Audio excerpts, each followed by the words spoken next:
You know, I've always promised to call out the mainstream media and specifically the royal rota when they are not delivering you the truth, when there is another agenda going on. That is the huge beauty in me understanding how the mainstream media works as a former executive editor of The Sun, a former columnist of the Daily Mail, working at Woke TV for 10 years, a launch presenter of GB News. And let me tell you, there is an agenda now, specifically in the Daily Mail, which we are going to expose today for not only actively promoting Prince Harry and Meghan Markle, actively being leaked stories by Prince Harry and Meghan Markle, actively becoming propagandists for Prince Harry and Meghan Markle via Charlotte Griffiths, their editor at large, but now very obviously turning on Prince William and Catherine, the Princess of Wales. We see you. Prince Harry is back in the headlines, and the latest claims could be the most explosive yet. Reports suggest the Duke of Sussex has allegedly delivered a shocking ultimatum to the royal family. Give me money, or I'll publish Spare 2.0. The Daily Mail. And let me bring in royal YouTube sensation, according to Taz now, who is totally across this as well. Tash, why are they doing this, firstly? Like, we know it's going on, but why? Why have the Daily Mail decided we're not only going to try and rehabilitate Harry and Meghan, at the same time, we're going to try and quite subtly, we're going to do it in subtle ways because we know our audience love Catherine and William, but we're going to try and make them look as terrible as possible. It's honestly so transparent what they're doing. It's happened at the exact time, really, that they're now trying to gaslight the public into forgetting all of the horrible, awful things that Harry did to his family. And to try and make him look better, they've now got to vilify Catherine and William. And I'm sorry, who is their target audience? Because the public is not stupid. They're not going to fall for it. Catherine and William haven't put a foot wrong.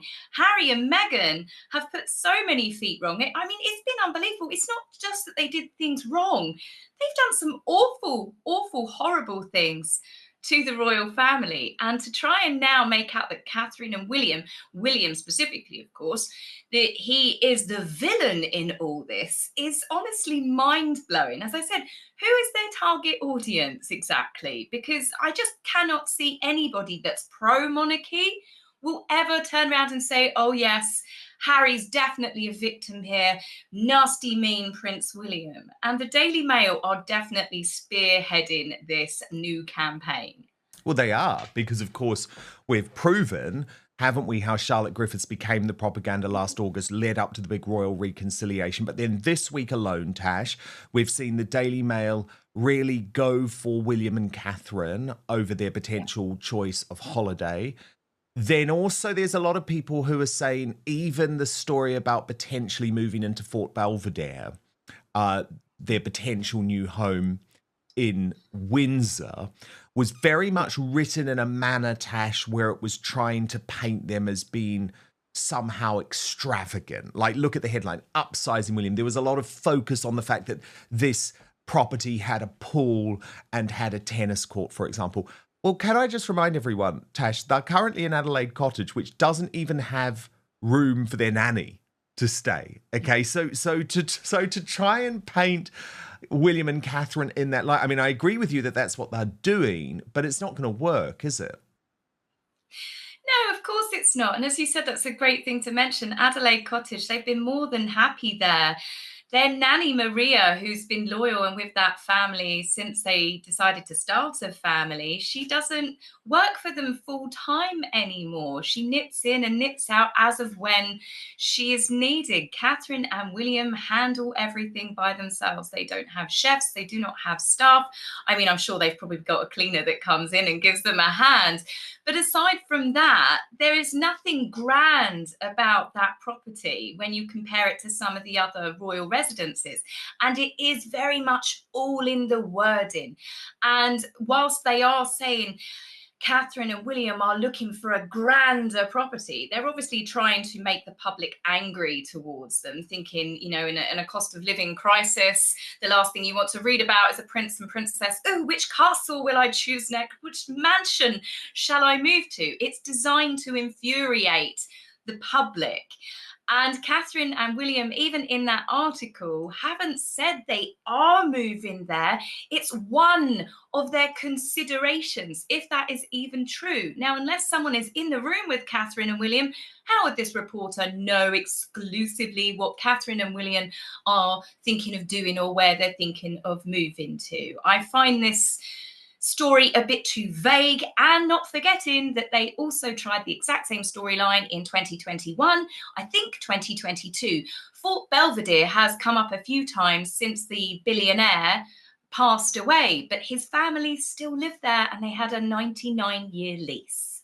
Yes, exactly. And remember, Tash, one of the issues with all of this is the fact that actually, of course, at some point, William and Catherine are going to need a base for when they become king and queen, and where they live is going to be very, very significant. Now, my feeling is that it probably won't be at Buckingham Palace. This is very controversial, but we know King Charles doesn't want to go back there ever. He doesn't want to live there ever. He wants to stay at Clarence House. The fact that he's suffering from cancer makes it very unlikely that there's going to be too much pressure for him to move there. And William and Catherine, the Daily Mail claims, and I think this is correct, were considering taking a wing of Windsor Castle, which actually would be very simple for everyone and far cheaper and all of that type of thing. But that option has been taken off the table by the royal family. And there's loads of reasons why, Tash, because it's all about the upkeep of the castle. Is there the space? Is there work that needs to be done? And actually, I think it's responsible. It's the responsible thing for Catherine and William to be thinking about where are we going to be based when we become king and queen. And it's quite clear, I would say, that they're leaning towards Windsor. Nothing wrong with that. Yes, no, of course not. I mean, it would be the perfect base for them. They've already said that they wanted to be there. It's close to the children's The late schools. Queen loved it. She loved being at Windsor Castle. The children loved it. They loved spending. They used to love time spending, with the Queen and Prince Philip. I mean, it's a beautiful estate. It's beautiful grounds, and it's ideally situated. And I do think, obviously, that once they become king and queen and in the preparation to them becoming, of course, they're going to need a bigger property. They'll need staff on hand as well. Their responsibilities will increase tenfold. And then, of course, they'll still want to spend time with their children. It looks like George will be off to Eton, I believe. That was up in the air for a bit. And obviously Charlotte and Prince Louis, they're that little bit younger. And I think that they're perfectly happy where they are. I do think this story has been thrown into the mix again because they know that the public at the moment is going through a very serious cost of living crisis. And it's a great way to try and vilify the royal family and get, obviously, public backlash. Tash, you've posted on this whole Daily Mail debacle, writing on X, the Daily Mail showing their hand again. While trying to rehabilitate Harry, they are trashing Prince William. This story is designed to upset the public, especially at a time when most are struggling financially and the housing crisis is becoming worse. But if you read the story, there are two words that stand out: considering and options, as in they are potentially thinking about moving one day but are undecided. So this is another non-story then. They just picked a huge mansion on the estate that has lots of grounds, 2 lakes, several staff, cottages to make Prince William look out of touch, despite the fact the family have lived happily inside Adelaide Cottage with no staff for a few years. Also, the Weston family live at the Belvedere Mansion. They have done so for years and have spent a lot of money on renovations. There has been no news of them moving elsewhere, so I'm not sure I believe this to even be true. The media can't handle William cutting them off, so are gunning for them. It's so obvious at this point. And by contrast, Father of the Year, the man who in Spare said King Charles was not ready for the responsibilities of fatherhood, Harry likes to spend an awful lot of time away from his children. This isn't the first time he's gone off comms and unable to be contacted. And the contrast, Tash, is so clear. But what's interesting, why I wanted to go through your words there, Tash, is because I think that's a very strong theory. That's right. After the first memoir ripped open the monarchy's private wounds, Whispers now say Harry is prepared to dig even deeper if he doesn't get what he wants. But is this a genuine threat, a desperate plea, or just another chapter in the Sussex circus? Insiders claim Harry has hinted that unless financial support is secured, he could unleash a second book even more damaging than the first.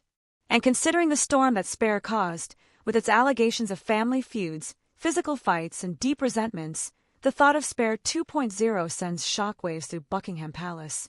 Critics say this isn't simply about money. It's about power, leverage, and Harry's ongoing obsession with controlling the narrative. Some have even labeled it a form of royal blackmail. But while Harry stirs the pot, what about Prince William? Reports suggest the heir to the throne has had enough. He's cut off private communication, refused to entertain reconciliation. That in fact what the Daily Mail has realised is, okay, Harry and Meghan are prepared to give us access now, and William is not. Now that's very scummy of them, but it does suggest that there is another motivation in terms of why the coverage is going this way.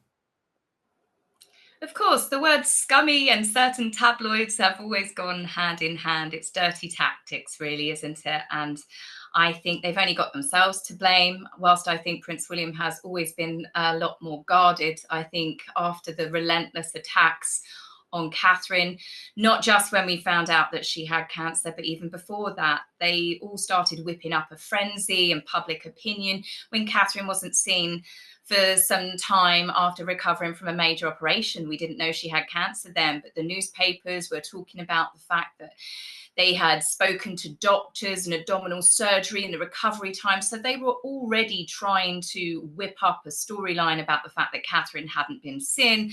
There were a few little drops and comments of Catherine and William, of course, on social media, aided a lot of the conspiracy rumours.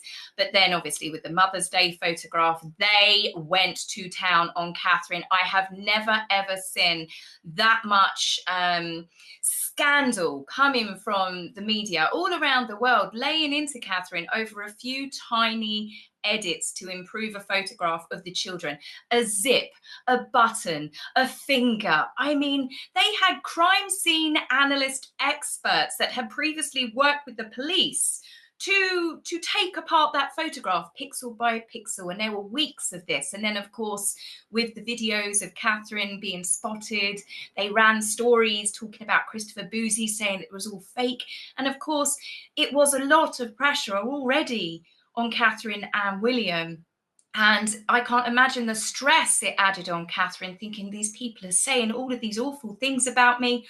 No wonder Prince William has decided to keep a ring of steel, as it were, around his family. But this, again, is where we are seeing the real shift. They have like a couple of chosen photographers that they use. We've seen lots of photographs this year of Prince William on his birthday, Prince George on his birthday. There was a lovely one released of Catherine and Prince Louis, his little gappy toothless grin. And these were all taken from the same photo shoot by Josh Shiner, and gradually released. They are not having photo calls anymore. They are managing how much access that they have to their family, and rightly so. And I think the media is pissed about it. What's hilarious, Tash, is there's also a political dimension to this. And it does feel to me, actually, like even though she can be completely crazy in her claims, it does feel to me like the Daily Mail is giving in to the woke left mob, because Narinder Kaur is actually claiming credit for the fact that they went for Catherine and William because she had been calling out the fact that they hadn't been covering the story. Now, this is what she posted, Tash. Pretty wild coincidence that I tweet how royal reporters have been silenced about a certain royal couple, and suddenly the tabloids, well, the Daily Mail, are splashing yacht pics like it's Love Island. Clarence House, if you're watching, I see you seeing me. Also, shout out to the unnamed broadcasters, ITV Show and BBC, who suddenly stopped calling after my observations on the royal family. Is it true, being told by a journalist at the Express, that certain royals had a word and got me quietly blacklisted from the BBC and ITV because the timing suspicion, if true, that's wild, Kensington Royal. Now, okay, Tash, this is quite funny on the one side because it's like, Narinder, I think King Charles and Prince William and Catherine and Camilla have better things to do than calling up the British Bashing Corporation and Woke ITV to get you banned. However, what it does show you, Tash, is that there is this left-wing element to all of this hard left element pressuring the Daily Mail. Why are you treating William and Catherine in this way? And I do think it probably did make a difference, because this wild goose chase that the Daily Mail went on around the Greek island was totally bizarre, completely bizarre, and not something, by the way, that they ever do when Harry and Meghan go on holiday. No, I guess they didn't know, maybe. I don't think Narinder was the one that gave him that little tidbit, though. I don't think that anybody was trying to hide the fact that Catherine and William had gone on holiday. Perhaps they weren't sure of the destination. I actually think it was a woman that came forward that said that she was convinced that she had seen them when she was on a holiday in Kefalonia, I think it was, and she was convinced that she saw them on a yacht. And I think that's what actually caused the snowball to start rolling, I guess it was. But with Dorinda, the fact that ITV have stopped calling her and the BBC, I think that's got more to do with the fact that she's a vile rage baiter that uses racism at the drop of a hat. She seems to get a lot of coverage because she's constantly rage baiting people. She comes out with the most outrageous things. But yes, I doubt that Narinder is on King Charles, Catherine and William's radar.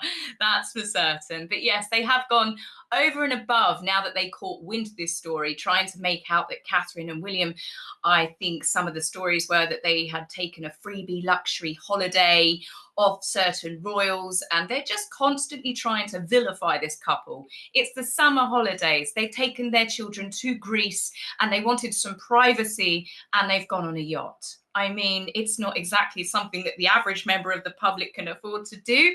But, why are they constantly trying to find ways to attack this couple who have just gone on holiday with their children, like millions of other couples all around the world in the school holidays? And Tash, exactly. And the reason it's so transparent, though, is because of the complete propaganda-like coverage, Goebbels-like coverage that they are currently providing to the fake Duke and Duchess. And you made this point very nicely about the latest ridiculous piece of propaganda from Charlotte Griffiths about, oh my God, Harry is sharing his diary, even though actually Prince William isn't going to be able to see it. And you posted, Harry's household has agreed to draw up, the grid of his diary movements. How gracious of him. And obviously you're being facetious there, Tash, because the point is, it's like, how on earth are you spinning this as some type of major concession? But every single week now, there is this non-stop drumbeat coming from the Daily Mail, pressuring to such a degree King Charles and Prince William. Now, Prince William is made of sterner stuff, but Charles looks very closely at what the Mail is saying. Yes, I mean, it is something that every single day there seems to be a new article. It is transparent. It is obvious what they are doing. I'm not so sure that the king is as weak as what they try and make him out to be. I mean, this whole peace offering, I just want to go back to that quickly because it is just so ridiculous and it's so arrogant that Harry's peace offering, anybody peddling this storyline, that this is a gracious thing that he's done. He's said that he doesn't want to be controlled by the royal machine anymore. That's not changed. But he is willing to give his movements, his diary whereabouts to the royal family so they can coordinate their diaries so not to clash. I mean, that's a level of arrogance that yet again is truly mind-blowing when it comes to Harry. He's the sort of events that he does, his PR stunts, he's not even in the same league. And in essence, abandoned his brother. For William, Harry's actions have crossed too many lines. Spare was one betrayal, but the looming specter of Spare 2.0 is a point of no return. To many, William's silence speaks louder than words, a clear message that Harry is on his own. Royal experts haven't held back in their assessments. Some argue Harry has reduced himself to a man who can't live without drama. Others claim he's addicted to grievance and victimhood, and now he's willing to sell out his family again to fund the Montecito lifestyle. One commentator summed it up bluntly. If Harry thinks dangling the threat of a new memoir will scare the monarchy into paying up, he's more desperate than we ever imagined. Let's not forget what Spare did to Harry's reputation. It sold millions of copies, yes, but it also cemented him as bitter, vengeful, and fixated on the past. A second book could strip away the last shreds of sympathy he has left. As what the royal family do. But this is where I say Charles, I don't think is as weak as what people think. He has completely cut Harry off. That wasn't a father and son meeting, was it? That was aides, and it was the first meeting that has been held for a long time. And what does Harry do? He knocks Queen Camilla off the front pages for her birthday, doing another stunt involving Diana. So you can imagine, for people that are obviously still very aware of the whole Charles and Diana affair, the whole triangle, and then on Camilla's birthday, we've got pictures of Harry cosplaying Diana. He did it very deliberately. So I think the king is not going to be stupid, that Harry has no intentions of stopping his war against Camilla, as well as William and Catherine and anyone else that he perceives has done him wrong. But Tash, I do worry there's something more sinister though, because this week it spread outside of the Daily Mail. Because look, within the Daily Mail, you can say, okay, I agree with everything that you're saying. There are, I guess, commercial reasons for them to do this. They're giving in to the woke left mob. They're unhappy about the access that William has taken away from them and all of that. But, you know, the Daily Telegraph has always been the pro-royal newspaper, the pro-monarchy newspaper. It was always the newspaper that the late Queen Elizabeth II would read first. And then this week we got this ludicrous column from Eleanor Mills, very, very experienced journalist, who has, by the way, met Queen Camilla. You know, she has been pictured with Queen Camilla. She knows the royal family. This is a serious player in British journalism, former senior executive at the Times newspaper, piling the pressure on the king and Prince William with this column headline, "The King and Prince should embrace the Duke of Sussex's peace offering before it is too late." That is what family, royal or not, is about. And it was an incredibly over-the-top, strident column. Tash, you posted on this. I'm sorry, what?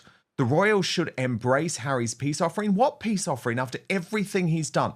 All of the lies, allegations, and further threats. His offering is sharing his diary so they can arrange their calendars around his movements. Arrogant, bell end. I think that's what you were saying, Tash, with those two emojis. I'm just going to assume. I'm sure you wouldn't be so rude.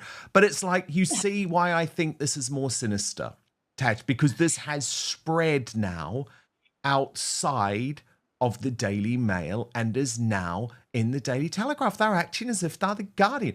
Part of me thinks this is great. People just need to turn off the mainstream media altogether. They can't be trusted. They're turning on our royal family. But I was still absolutely shocked that the Daily Telegraph went down this path. It was a shocking article, and like you said, I mean, this isn't your average Sussex squaddy, pro Charlotte Griffith sort of writer. And I'm honestly quite shocked that anybody who is obviously a fan of the royal family can say that it's again the King and William that should show Harry forgiveness. They should welcome him back. He's never stopped attacking them since he left. He wanted a life of freedom. He went about it a horrible way. You know, they did do a runner. They didn't tell the Queen. Then they made a list of demands, but they got what they wanted. The Queen said, okay, I prefer you to stay here with us, but I respect the fact that, you know, we still love you. But, you know, this is the path that you've chosen. And then they waged war against the royals. And it's been every single year, from the memoirs to the Netflix documentaries. I mean, it's been relentless, hasn't it? Oprah, 2 Oprah shows, the podcast. And as I said, even recently, the BBC interview that Harry did, he's still throwing bombs at his family, accusing his father of being responsible for stopping the security assessment being carried out. His father got in the way of that happening. That's what he implied. Alongside the storyline, there's people in the royal household that want him dead. And this isn't a man that wants peace with his family. I think more than likely, it seems that Harry is trying to say to his family, I need money off you. I need recognition, or there's a good chance that I'm going to start doing more interviews again, maybe writing Spare 2.0. There seems to be a real shift in Harry that's happened so quickly that the media are just jumping on saying that he wants peace with his family, but he clearly doesn't. He doesn't want peace with his family. Otherwise, he would stop attacking them. He'd stop running to the media. He'd stop giving exclusives to Charlotte Griffiths. He doesn't want peace. He wants war. So I'm very surprised at some of these other more serious writers, shall we say, jumping on this bandwagon of trying to pressure the King and Prince William. And it wasn't just, I mean, I think that's fabulous analysis, Tash. I really agree. But it was also, I mean, shame on the Telegraph. I'm just so shocked that I'm saying this. So much is changing because I don't know if you also saw, Tash, but they put this incredibly scandalous and salacious story about Princess Margaret potentially being left with fetal alcohol syndrome from the Queen Mother's drinking. They put that on the front page of their newspaper this week. Now, this is based on, I would argue, a real supposition in this new biography, Princess Margaret and the Curse, an inquiry into a royal life. And they say that Princess Margaret was left with fetal alcohol syndrome from the Queen Mother's drinking, and that this biographer claims that the condition could have played a significant role in the princess's personality. Now, fetal alcohol syndrome, not much was known about it at the time, of course, but what Meryl Seacrest, the author, has done is re-examine the princess's personality and personal struggles in light of greater knowledge about the condition. Well, hang on a moment.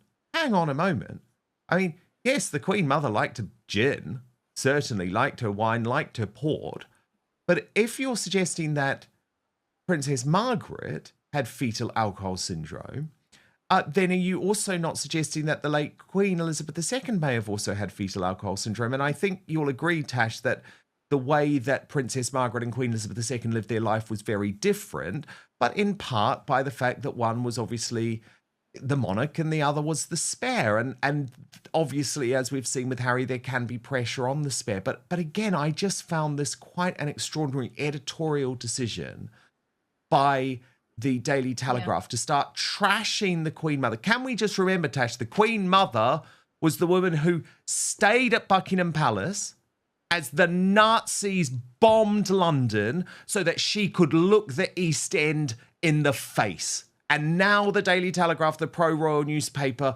deciding to suggest that she gave Margaret fetal alcohol syndrome. I just think it's astonishing. I saw the article come up and I refuse to read it. There's certain articles that I just don't want to, because I think it's disgusting. I think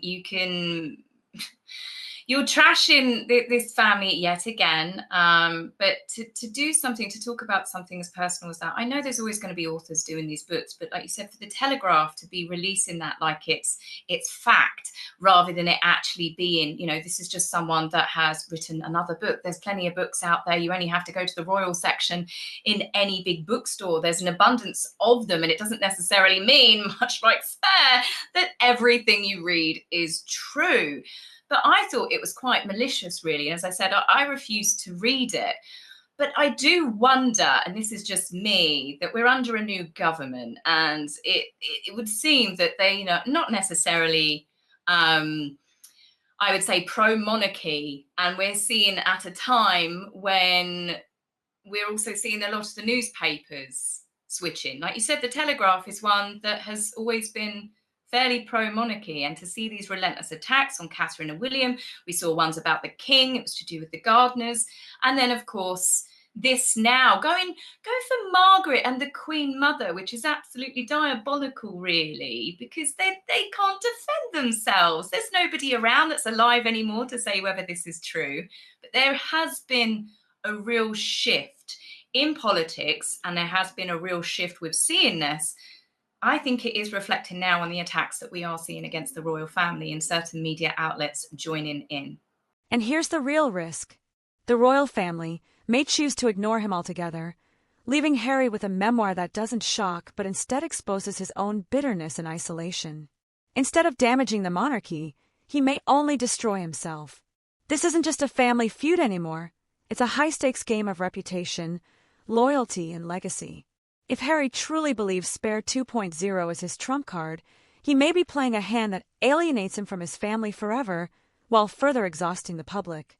And for William, walking away may no longer be just a choice. It may be the only way to protect the future of the monarchy from Harry's chaos. Money or memoir, that's the alleged threat echoing from Montecito. But here's the truth. If Prince Harry goes through with Spare 2.0, it may not be the monarchy that suffers the most. It may be Harry himself, burning every bridge, including with the one person who once had his back, Prince William. The world is watching, but will Harry really pull the trigger on another book? Or has he already written the final chapter of his credibility?